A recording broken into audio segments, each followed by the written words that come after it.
जब हम खित्ते में मदाखलत करेंगे तो फिर दूसरे भी आकर हमारे यहाँ मदाखलत करेंगे।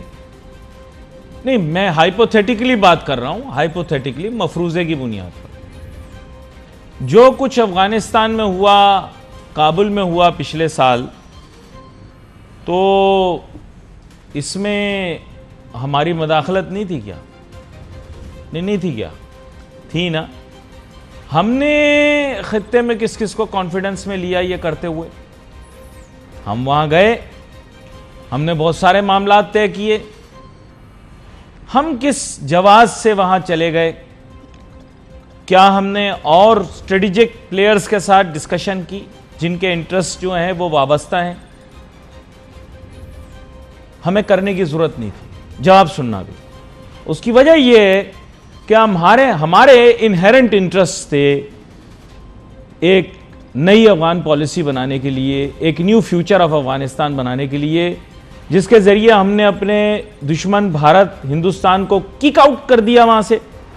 हमारा एम ये था। अमेरिका अपनी पॉलिसी के मुताबिक वहाँ से निकलने लगा था, उसने पहले ही इंडिया दे दिया था। उनका यही था कि they do not want to bear the burden of this war any longer. उनका तो अपना रैशनल मौजूद था। तो हमने अपने ऑब्जेक्टिव्स को वॉच किया, हमने अपने मध्य मुकाबिल अपने दुश्मन हिंदुस्तान को वहाँ से किक आउट करवाया, उसका इन्फ्लुएंस ख़त्म किया। रीजन में हमने अपनी एक डोमिनेंस क्रिएट की। इसलिए किया ना भाई, ये मैं आपको बता रहा हूँ क्यों किया। अब जाहिर बात है, हमने अपने मुफादात की खातिर खित्ते के मामलात में मदाखलत की, दूसरों ने भी कर ली, तो ये तो दुनिया का निज़ाम है भाई।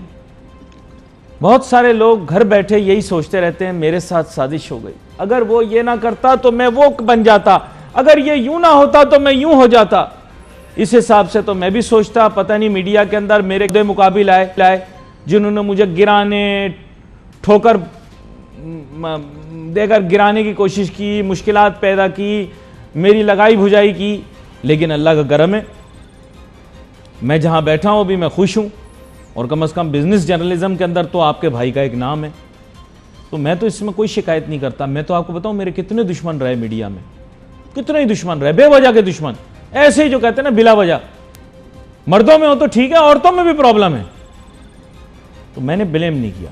अब चलते हैं आगे। ये तो मैंने आपको क्लियर कर दिया कि मामलात क्या होते हैं। दूसरों के ममालिक में ममालिक के अपने मुफादात होते हैं, हमारे दूसरे ममालिक के मामलात में अपने मुफादात होते हैं, ठीक है, और इसको मैनेज करना होता है। अब आई बात, इस बुनियाद के ऊपर पाकिस्तान तहरीक इंसाफ ने असेंबली छोड़ दी, असेंबलियों से इस्तीफे दे दिए, सियासी जंग नहीं लड़ी। बस मेरे खिलाफ साजिश हो गई, मेरे खिलाफ मदाखलत हो गई, ये हो गया वो हो गया, मैं नहीं खेलता, मैं विकेटें लेके जा रहा हूं, मैं बॉल लेके जा रहा हूं। मैं इमरान खान को पसंद करता हूं, लेकिन गलती उसने की, नहीं जाना चाहिए था। उसके नतीजे में क्या हुआ कि अपोजिशन की मौजूदगी में कौमी असेंबली के अंदर माली साल का बजट जो है वो पेश हो गया पेश। उसमें जो पहले कमिटमेंट्स की गई थी रिलीफ की, वो भी रिलीफ की कमिटमेंट्स अब हटा दी गई। बहुत सारे सेक्टर जो कि मजे ले रहे थे, हूटे ले रहे थे, हम लोग पंजाबी में कहते हैं हूटे लेना, मजे ले रहे थे, झूले ले रहे थे, हूटे ले रहे थे, उन बेचारों के पैरों तले जमीन निकाल दी।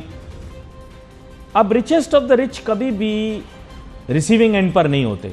उन्होंने डॉलर से अपने पैसे कवर कर लिए। हाँ भाई, बड़े शाणे हैं वो। उन लोगों ने अब डॉलर से अपने पैसे पूरे कर लिए। उन्होंने कहा भाई वहां से हमें नुकसान होगा, यहां हम लोगों को मामू बनाओ, डॉलर को ऊपर करो, डॉलर को ऊपर करके हमारा माल बिकवा के, एक्सपोर्टरों ने कहा यार हम ज्यादा रेट पर लाएंगे, उन सबको खुश कर दिया। अब वो हल्की फुल्की मौसीकी करते रहेंगे, जैसे बीवी हमेशा खाम से शिकायत करती रहती, तुम ऐसे हो तुम वैसे हो, लेकिन छोड़ती नहीं कभी। ऐसा ही होता है ना। खैर, सुपर टैक्स लग गया। शहबाज शरीफ साहब ने परसों बता दिया कंस्ट्रक्शन वाले भी सीधे हो जाएं। उन्होंने कहा मैं सट्टे की इजाजत नहीं दूंगा। उनसे मंसूब जो बयान चला है, तो इसका मतलब है कोई बड़ी रेगुलेशन या रेवेन्यू बेस्ड मेजर आने वाली है जो प्रॉपर्टी का सट्टे को भी रोकेगी। मैं नहीं कह रहा, और कंस्ट्रक्शन इंडस्ट्री सीवियरली हिट होगी। कंस्ट्रक्शन वाले वैसे ज्यादातर रियल एस्टेट, प्रॉपर्टी, ब्रोकर जो आपको जितने मिलेंगे सब पीटीआई वाले मिलेंगे। गलत तो नहीं होगी, सॉरी। आगे चलते हैं। तो वो उनको थोड़ा नुकसान भी पहुंचाना ना, नहीं, ये एक सिस्टम होता है, देखो सिस्टम है ये। खैर, मेरे साथ बहुत ही अहम मेहमान शामिल गुफ्तगू हैं, इस मौजू और दीगर मौजूआत पे बात करेंगे। वेलकम करता हूं जनाब जफर मोती साहब, आपको मारूफ स्टॉक ब्रोकर भी हैं, स्टॉक एक्सचेंज के अंदर अहम ओहदों के ऊपर फाइज भी रहे हैं। वेलकम करता हूं सर आपको शो में। थैंक यू जी।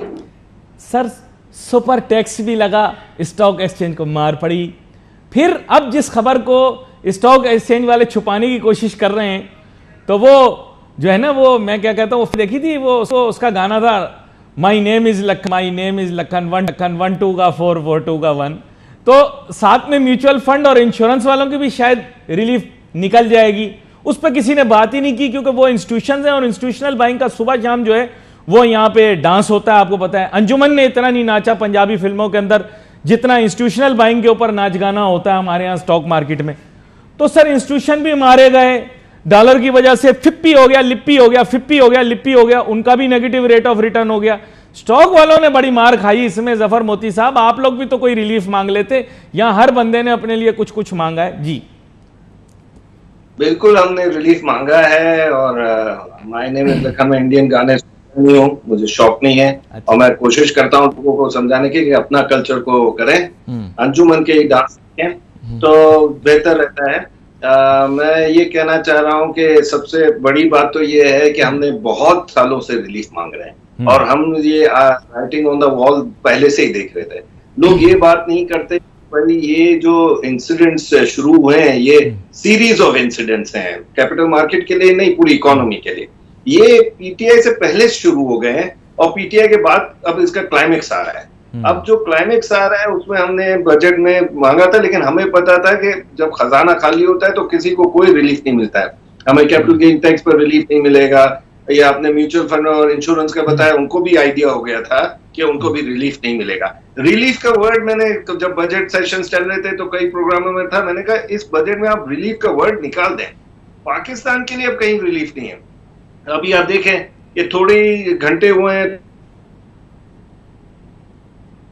आवाज जी अपना व्हाट यू कॉल इट, रूपी के सामने डॉलर वीक होता है तो भी हमें मुश्किलात तो रहेंगी अगर ट्रेंड बढ़ता रहा तो ये सब हुए। अब जो वर्ड है रिलीफ का, वो हुकूमत दे भी नहीं सकती है। और ये जो आप बात कर रहे थे कि हर मुल्क का अपना एक वो होता है, अपने इंटरेस्ट होता है, ये पाकिस्तान बनने से पहले हजारों साल से ये होता रहा है कि रोमन एम्पायर का अपना इंटरेस्ट होता है, बाइजेंटाइन एम्पायर का होता था, यूके यूनाइटेड किंगडम ऐसी थी कि वो कहते थे कि भाई sun never goes down to British empire, वो फिर खत्म हुई।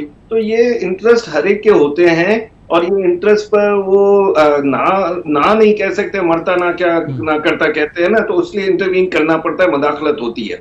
दूसरी बात, जो बैट ले जाने और बॉल ले जाने की थी, तो ये हमें बिल्कुल नजर आ रहा था कि ये जो एम्बेसडर्स के साथ, और हम जब खुद भी बहुत मेरे ताल्लुकात हैं, तो वो जब बात करेंगे ना तो बड़ी सॉफ्टली करेंगे, लेकिन उनका जो सिग्नल होता है ना, वो अपने पर्सनल मुल्क के इंटरेस्ट के लिए ही होता है। वो पर्सनलाइज होकर नहीं बात कर रहे होते, वो अपने मुल्क की पॉलिसी बता रहे होते हैं।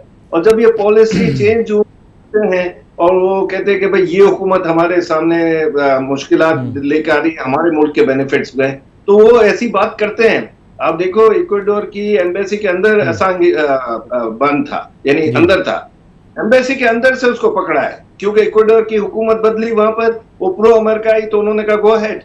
अब आप देखें कि पूरी एक बंदे के लिए पूरी रिजीम बदलती है। तो यहाँ तो हमने तो बहुत उछल कूद की हुई थी, और उसके सामने उछल कूद की हुई थी अली भाई, जिसने आपको पाल पोस का बड़ा किया है। सही मानता हूं। ये जो है, आप ये सब चीजों को अगर मिक्स देखेंगे, हिस्टोरिकल फैक्ट्स देखेंगे, तो हम तो 1948 से अमेरिका के अलाए हैं, हम कौन से नए हैं। और आप उनके अलाए होते हुए उनके जो इंटरेस्ट है उसके खिलाफ करोगे तो फिर ये हुकूमतें, मुझे पॉलिटिकल बात नहीं करनी चाहिए, तो हुकूमतें भी जाएंगी, नई रिजीम भी आएगी। बड़ी आम बात आप कर रहे हैं। एक छोटी सी ब्रेक लेते हैं, ब्रेक के बाद वापस। मैं भी काफ़ी अरसे से यही बात कह रहा हूँ कि अगर पाकिस्तान को एक जोहरी कुव्वत रहना है तो फिर दुनियावी लिहाज से अपने दुश्मनों की तादाद को कम करना पड़ेगा, बड़ा स्पेसिफिक होना पड़ेगा।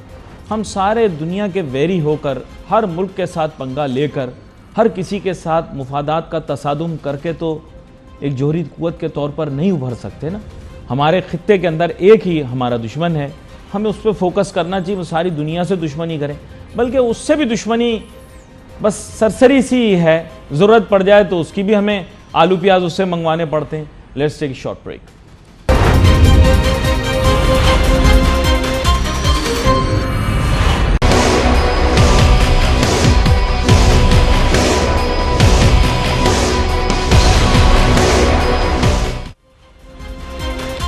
देखिए, जो इंस्टीट्यूशंस थी पाकिस्तान की, ये नेशनल इंस्टीट्यूशंस की बात नहीं कर रहा, कमर्शियल इंस्टीट्यूशंस की बात कर रहा हूँ, स्टॉक एक्सचेंज की रेफरेंस से।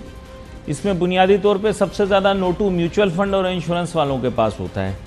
और ये अपना मंजन बेचने के लिए जब इनके सेल्स की लड़की फ़ोन करती है, वो अंकल थोड़े से हमारे पाकिस्तान के अंदर लड़कियों से बात करना पसंद करते हैं, तो फ़ोन करती कहती है, हेलो सर, मैं फलां जगह से बोल रही हूँ, आप हमारे यहाँ इन्वेस्ट करें तो हम आपको टैक्स बेनिफिट देंगे।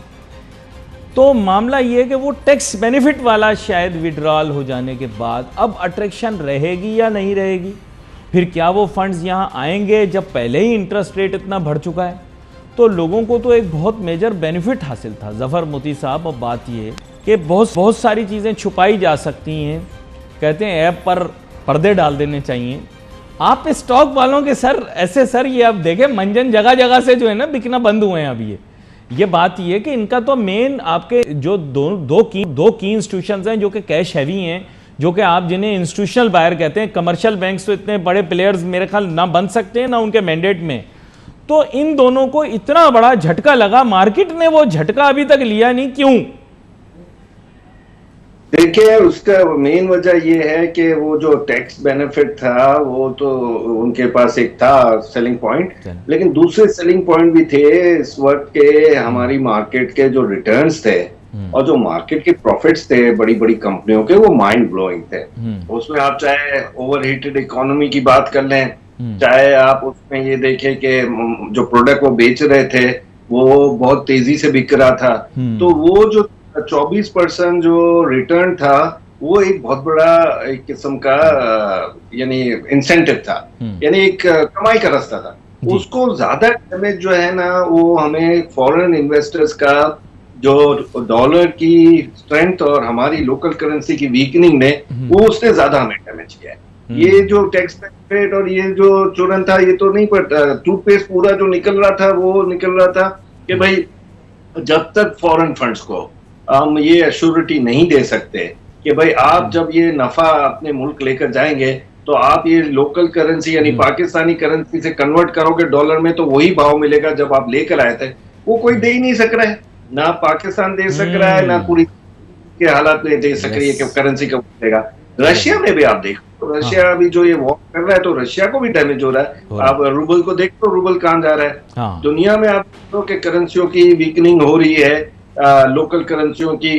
डॉलर भी एक टाइम में ये आया था कि डॉलर भी वीक हो गया था अगेंस्ट दूसरी करेंसी, लेकिन हमारे तो वो है ना कि हम उस मुल्क में हैं जिधर डॉलर अगर वीक भी दुनिया में होता है, यहाँ पर स्ट्रॉन्ग स्ट्रेंथन होता जाता है। जी जी, ये बड़ा अहम नुक्ता उठाया आपने, बड़ा अहम नुक्ता उठाया ये आपने। पाकिस्तान में बहुत कम लोग ये खुल के बात करते हैं जो बात आपने की। जी, ये ग्राउंड रियलिटी है, अब तो सब बोल रहे हैं। मुझे तो अब ये भी पता चला है कि कई चीजें जो हैं डिस्कस ना करने के लिए भी रिक्वेस्ट की जाती है कि भाई मीडिया पर इसको डिस्कस ना करें, क्योंकि चीजें अब जब प्रोग्राम के बीच में हम ब्रेक ली थी और फिर कोई और साहब आ गए थे, सूफी साहब, तो वो जो प्रोग्राम के पहले आपने कहा ना कि वो प्रोग्राम के कंटेंट का हिस्सा नहीं है, वो तो मेरी कोई बात हो रही थी, उसको डिस्कस ना कीजिएगा, वो किसी और दिन थे कोई। और यहाँ पर इंसानों के राइट नहीं, एनिमल के क्या राइट मिलेंगे भाई?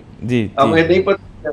लेकिन ये है कि वो चक्कर ये है कि आपने जब ब्रेक लिया था तो आपने एक बात कही थी कि हम हर एक से पंगा ले लेते हैं। हाँ। यही हम बात हर एक को कह रहे हैं कि भाई हम अब वो मुल्क नहीं है कि किसी बड़ी सुपर पावर से जिद करें, और हम मुल्क भी नहीं है जो अपनी फॉरेन पॉलिसीज को अचानक चेंज करें, क्योंकि हमारी फॉरेन पॉलिसी चेंज में जब हम टर्की और मलेशिया जाते हैं तो हमारे साहब बहादुर सब नाराज होते हैं। ये और वो नाराजगी शो की है। अच्छा, चले शो की है से मांगकर। फैक्चुअल पोजीशन करते हैं। आप और मैं दोनों तकरीबन एक माइंडसेट इस हिसाब से रख रहे हैं कि एक फॉरेन पॉलिसी ऐसी होनी चाहिए जो मोर अकोमोडेटिंग हो। मैं आपके सामने एक मसला रखता हूं। आपने भी बताया कि हमारी परवरिश भी हुई तो उनकी गोद में हुई, हमारा जोहरी प्रोग्राम भी चला, खामोशी से चला, सारी दुनिया को पता था, आंखें खुली थी, हम अपना सामान मंगवाते रहे। वो पता नहीं नाम तो वो एक सेठ का ख़राब किया, आपको पता होगा, जो जिनके ऊपर इल्ज़ाम ये है कि वो सोने के स्मगलर हैं, और साथ में वो हमारे जोहरी मामलात में भी उनका बड़ा अहम किरदार रहा। नाम नहीं मैं लेता, अब तो ये कॉमन खबर है बैनुल-अक़वामी मुकामी तौर पर भी। फिर देखे ना सर, ये जो कहानी बनाई गई ना कि अचानक रात के बीच में ख्वाब आया, सूटकेस उठाया, सारे प्लान लिए और पाकिस्तान आ गए, यहां पे जो है पंप पे गाड़ी रोकी, इलेक्ट्रिशियन को बुलाया, प्लम्बर को बुलाया, मैकेनिक को बुलाया, आ भाई जोड़ के हम बम बना देते हैं। ऐसे नहीं बना आपका बम, ऐसे नहीं बना है उन्होंने देखा है बनते हुए, उन्होंने आपको इजाजत दी है, उन्होंने F-16 तैयारा आपको जो है वो घी के डब्बे गिराने के लिए नहीं दिया था, वो इसी काम के लिए दिया था। बडबेर एयरपोर्ट जो आपका बनाया है, जिसपे अभी हमला भी हुआ था दहशतगर्दों का, ये एयरफोर्स बेस आपको इसीलिए बना के दिया था, कल आप रूस पे हमला करें, अफगानिस्तान के अंदर जाकर अमेरिका के मुफादात की हिफाजत करें। ये जो F-16 और मजीद दिए थे आपको दहशतगर्दी से लड़ने के लिए, ये इन्हीं कामों के लिए दिए। जो आपके पास टैंक है वो तक उनके सारा मिलिट्री हार्डवेयर उनका दिया हुआ। सर देखो, इस तरह बना के चलना पड़ता है, दुनिया का एक उसूल है। हमारे एक बुजुर्ग ने कहा था, बेटा दरिया में रहकर मगरमच्छ से वैर नहीं लेते। तो आप एक सिस्टम से चलो ना, क्यों दुनिया से आप लड़ना चाह रहे हो? अरे ओए छोड़ूंगा नहीं, ये जफर साहब चेंज करना पड़ेगा थोड़ा, क्या कहते हैं आप? देखिए, यही चीज को, यही प्रोडक्ट को, यही जो आइडियाज हैं, इसकी वजह से अब जो हमारे हुकूमतों में जो डगमगाहट और मुश्किलात आती हैं हर 3-4 साल बाद हुकूमत के ऊपर, वो इसीलिए आती है कि ये बात कोई समझ नहीं रहा है कि भाई हम एब्सोल्युटली नॉट वाले नहीं हैं मुल्क। अब हम हैं कि may be definitely may be मैं तो कहता हूँ कि वो जो है एक एल्बम था, ओएसिस बैंड था, उसका एल्बम का नाम था। एनीवे, ये कह रहा था कि वो जो बात है ये समझना ही मुश्किल है कि भाई ये सब इंफ्रास्ट्रक्चर जो जिस तरह आपने जिक्र किया, इसमें बुक्स आई हैं, एक घोस्ट वॉर बुक आई है, आप जरूर पढ़िएगा, 800 पेज की है। हम जब फर्स्ट वर्ल्ड ज़ियाउल हक के टाइम में जब रशिया के सामने खड़े हुए थे, उसकी पूरी There is a very important piece of news coming through, and on you I request you to keep watching the television and stick to the television screens. An important news is going to come. We're going to take a break. Break के बाद वापस आते हैं और अपनी गुफ्तगू जारी रखेंगे।